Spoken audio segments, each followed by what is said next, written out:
Hey, what's going on everyone? Josh Quinones here, and today is a very exciting day for me because I finally got my hands on a Samsung Galaxy S20 Ultra, and this is going to be my official unboxing and impressions. Yes, I did get to spend a little bit of time with this at the actual Samsung event itself, but you know, it's never really the same unless you get your own device in hand. So this is going to be my official unboxing and official impressions of this device. And we also got a giveaway going on, which I will be talking about a little later in the video. So stay tuned for that because I also got a special code to get you 50 entries into that giveaway by our sponsors of this video, Subcase. So make sure you stay tuned to the video for that. But I know I went ahead and unboxed it a little bit for the intro, but let's go ahead and get into the rest of this unboxing. All right, so before we start looking at the device itself, let's go ahead and see what else comes in the box really quick here. So as you can see in this top part of the box, we do have something in here, which does look like it's going to be the user manuals, things like that. Look at that. And then we have the SIM ejector tool right there as well. So I'll go ahead and just put that right back in there. And then this is the plastic that I peeled off of the device earlier. And then going into the box further, we'll go ahead and pull this part out. And then right here, you can see we do have the charging adapter, which I believe is the 25-watt fast charger. So you can see there's super fast charging. And then going even further into the box, let's see what we got here. I believe this is going to be the cable. There we go. The cable USB Type-C, set that to the side. And then right here, it says sound by AKG. So I believe these are the USB Type-C wired AKG earbuds. And yes, USB Type-C earphones. As you can see, they're wired. So if you don't have things like Galaxy Buds or any type of true wireless earbuds, these are always going to come in handy. You can always use these. And I actually use the ones for the Galaxy Note 10 Plus, and they actually sound really good. If you guys want to see a comparison between these and the new Galaxy Buds Plus, just drop a like. Let me know down in the comments below as well if you'd like to see that video. But these actually do sound really good. So let's go ahead and see what else comes in the box. I don't think there's anything in here. It's just a little piece of cardboard. Let me go and open it up right here. Nope, nothing in here. And that is it. That is all that comes in the box. Now, this is the unlocked version. You know, it didn't even tell me the color. So when I went and bought this at the store, I actually bought it today. I didn't even know what color I was getting. They told me they had one left. So I said, give it to me. I will take it. I didn't know what color it was, but I don't see any color here on the box. It says package contains Samsung Galaxy S20 Ultra 5G. Wall charger, stereo headset, quick start guide, terms and conditions. So this is the 128 gigabyte model. I believe it's got 12 gigabytes of RAM. We have that 6.9-inch display up here in the front, 40 megapixel front facing camera. And then in the back, we have 108 megapixel, 48 megapixel, and a 12 megapixel with the time of flight sensor as well. And then we also have that 100 times zoom that they got printed right there, which I am very excited to try out. I've seen a couple other reviewers testing this out. Now, the quality didn't always look like it was going to be usable as far as posting pictures, but I think it is actually a pretty cool feature. The fact that they were able to put something like this into a smartphone is just really cool in itself. So let's go ahead and see if this has any juice here.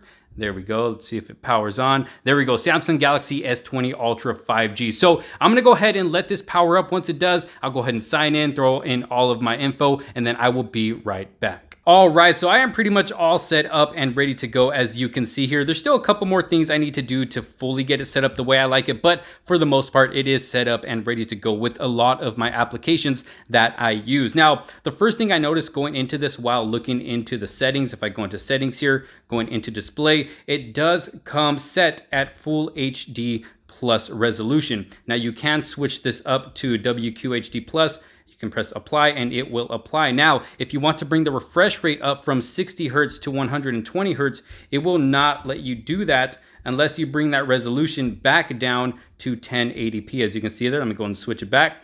Go to motion smoothness. Now you can switch it to 120 hertz. And I gotta tell you, this 120 hertz is no joke. It is super buttery smooth. I mean, you can't really tell here on camera. Let me go ahead and go into Twitter. Just scrolling back and forth on Twitter, just up and down. It is just so smooth. And not even that, just going from screen to screen, going to the app drawer, back and forth. It is so buttery smooth. Now, I know a lot of people don't like to have the resolutions at 1080p, including myself. If I'm gonna have a device this good, something that costs as much as it does, around 1,500 bucks after taxes, you're going to want to take advantage of the beautiful display that you have on your device. And that's exactly what I did with my Note 10 Plus.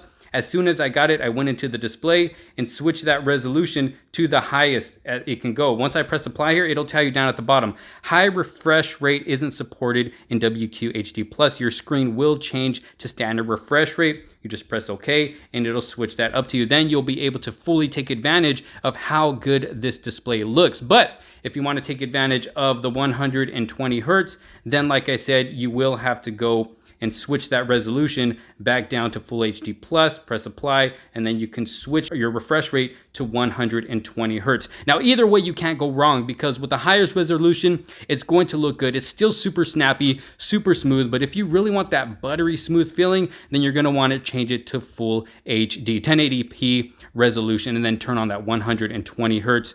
And look at this, super buttery smooth. I'm kind of undecisive right now on where I want to keep it at 1080p or the higher resolution, but for now, I'll go ahead and keep it at 120 hertz because I actually really like using it like this. It is very, very smooth. Now, the whole display itself looks absolutely beautiful. You know, Samsung never disappoints with their displays. Their displays always look really, really good, nice and vibrant. The colors just pop. They always bring the best displays to their devices. Now, depending on what type of wallpaper you have, you will be able to hide that punch hole cutout for the front-facing camera. As you can see, the wallpaper I have here pretty much kind of hides that camera. It's a little easier to see where it's at right now because of that screen protector that is on there. Now, it's going to be up to you on whether or not you want to take that off. Now, another thing that I did notice about the display is that it is more flat compared to the more rounded edges that we had on the S10 and S10 Plus. As you can see there, we still do got a curved edge, but it is mostly flat until you barely get to that edge. Then it will start curving down, but it actually makes it a lot more easier to use. So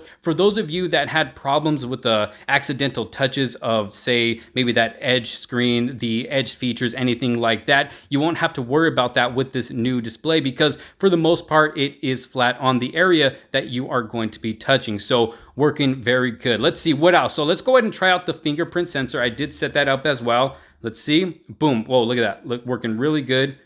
Boom, even with the fingerprint sensor on there. Now, I'm not sure if it's changed coming from the Note 10 Plus. I'm going to have to keep using it, but it does seem to work very smooth for now. Look at that. Let's try it one more time. Boom. So we know the fingerprint sensor is working very well. Now, I did register the same finger twice, which is what you're going to want to do depending on what finger you're going to use most to open up your device. You want to register it twice to ensure that it always catches it every time you try to unlock your phone. Boom, look at that. So we know the fingerprint sensor is working well. Now, as far as size goes of the device, this is a massive device. I'm not gonna lie, it is very, very big. As you can see, I don't have the biggest hands either, but it still feels good in the hands. Even though it's a big device overall, it doesn't feel big in the hands. I don't know, there's just something about it. You can tell it is a thick device, especially that camera bump. Look at that. That is a massive camera bump. You're definitely going to want to put a case on this because if you do happen to drop this, you might end up damaging that camera hump there. Unless you're very, very careful, then you're not gonna have to worry about dropping it and damaging that camera right there. But just in case, if you're kind of like me and you drop your phone every once in a while, you definitely want to make sure you have a case on it. And so why not check out some cases from our sponsors of this video,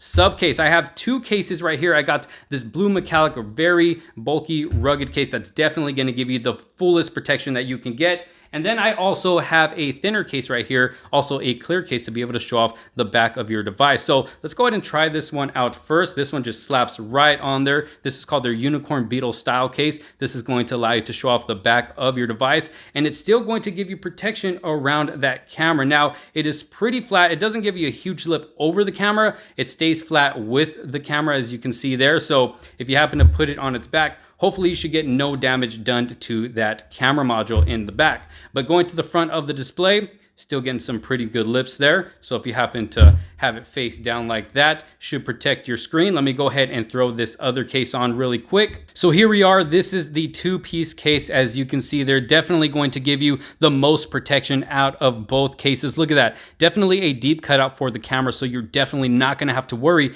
about damaging that camera with this case. Also comes with a kickstand, as you can see there. If you want to set it up like that to watch videos or this way as well. That is a pretty cool feature of this case. And then you're also going to get some great protection for that display. So definitely a really cool looking case. I actually really like this color. Now, with them being the sponsors of this video, they are also doing a giveaway for a Galaxy S20 Ultra, which I will link down in the description below if you want to go ahead and enter for yourself. And I will also put a secret code in the description that will get you 50 entries to try and win yourself a free Galaxy S20 Ultra along with a case of your choice. So make sure you go check out that giveaway and also check out the links for these cases if you want to go ahead and pick one up for yourself. But huge thanks to our sponsors, Subcase. All right, so moving on, like I said, this is just my unboxing and first impressions of this device. It's not going to be a full review, but I was messing around with the cameras a little bit and I did happen to do the update. There was an update before I started filming again. So I went ahead and updated the device because I was messing with the camera before that update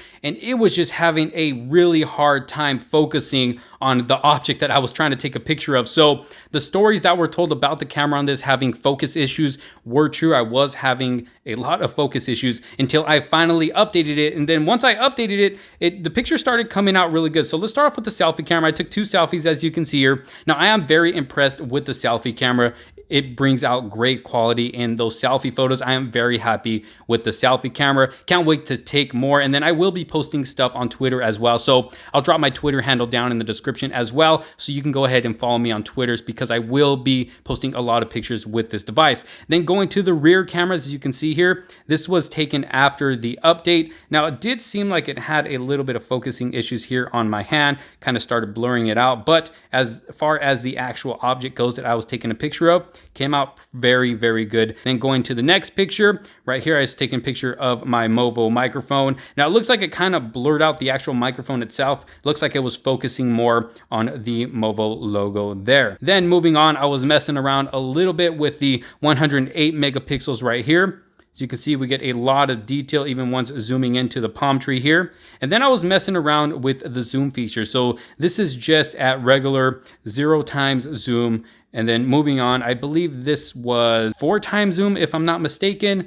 Then going to 10x zoom, 30x zoom, still keeping some good detail there. I can even zoom into this. As you can see, still keeping good detail in the object. And then 100x zoom. That is insane. Now, I know it's not the best quality. Not gonna sit here and say, oh, this is the best quality you can get at 100x zoom. But just for the fact that we can actually zoom in this much on a phone and still be able to make out what this is. You can still make out that that's some block right there. We got wood, we got some tiles going on up there, a car in the background, a bush in the background. We're still able to make out what it is even at 100x zoom. So the fact that we can do this on a phone, have a camera that can zoom 100 times and still be able to kind of make out what we're looking at is absolutely amazing. It is crazy that they were able to implement this in a device like this. But so far, after using it just for this little while that I've had it, I'm actually really liking it. Loving the display. It's a beautiful display. Love the size of it as well. That front facing camera is very impressive. I can't wait to test out the cameras overall with the front facing camera, the rear facing camera, not just with pictures, but with video as well. You guys know how I am when it comes to the cameras. I really like to put them to the test, especially with video, because smartphones are what I use to film the videos that you guys see on this channel. Like right now, I'm using my Note 10 Plus to film this video that you guys are watching. So really curious to see how well the cameras are going to perform on this device right here, especially with the new update that we just received today. But overall, I am loving it, the overall look of it as well. Now, yes, the camera bump is really big. It's really hard to miss. You can't miss it at all. Definitely not going to be flush with the back. It's going to take some getting used to because we've never seen anything like this on a Samsung device. It's definitely going to attract some fingerprints as you see there. So like I said, you might either want to keep a case on there, maybe a skin, or just make sure to wipe it down every once in a while. Going down to the bottom of the device, we got the speaker, we got the charging port, a microphone, we got the power button right here on the right bottom, and then we got the volume rockers on the top of that. And then going to the top, we got our SIM card slot along with an SD card slot. We do have expandable memory with this device, which is always great. It's nice to be able to throw an SD card in there. And then we have the microphone. So far, definitely loving this device. Look at that. fingerprint sensor working great. But y'all let me know what you think down in the comment sections below of this phone so far. I'm going to be bringing tons of content. You guys already know how I do it. I'll be doing a what's on my phone, because I always get people asking me, what launcher are you using, or what apps are you using? How do you get your phone set up like that? So I'll have a video like that coming soon as well. An all-day battery drain test, like I said, some camera tests. And then of course, I'm definitely going to be using this a lot so I can bring you guys a full review and what my final thoughts are on this device. But y'all let me know what you think down in the comments sections below. Don't forget to check out the giveaway from our sponsor Subcase. Everything will be linked down in the description below. Thank you so much for watching. Don't forget to leave a huge thumbs up on this video if you did like it. Don't forget to subscribe, hit that notification bell so you don't miss out on any other future videos to come. But for now, this is Josh Quinones. Thank you so much for watching. I will see you all in the next one. Peace out.